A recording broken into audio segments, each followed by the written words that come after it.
avoiding those mistakes that too many investors make waiting for tomorrow.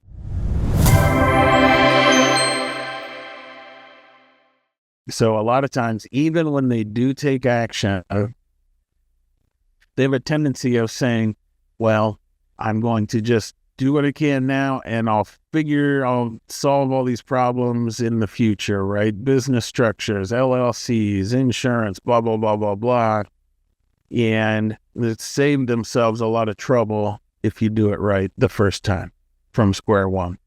So this is a discussion from a teaching that I did recently called Real Estate 101, kind of those foundational topics of what to include, what you need to know to get started so that you can take action right away and not make mistakes that kind of hinder you and hold you up down the road. And these are mistakes I made, right? I'm speaking from experience. It would have been a lot better if I had not done them and would have known how to start day one. So my coaching clients benefit from knowing how to take those initial steps and how to invest correctly so that there aren't problems down the road. I would assume from the look of all of those, you would recommend that everyone do deals only through like an LLC or some kind of business setup, not through your own name, not as just like some random, not me just as an individual. Well, that because of protections and from the business with the business aspect or tax or all of those things. Right? Okay. Man, really getting into it today. All right, I'm giving you all right Everything. Hey, Kimberly, Yeah.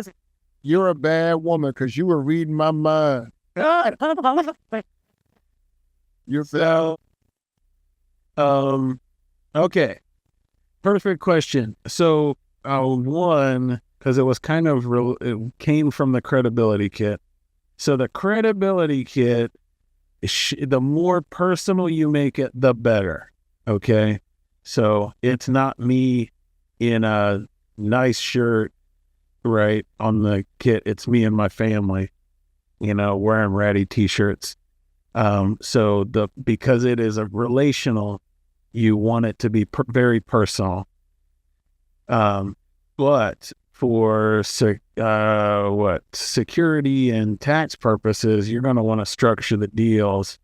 So you should own your properties in LLCs. It's easier for taxes if it's single member managed LLC, because then it's a pass-through entity and you don't have a separate tax return. Even if you're married,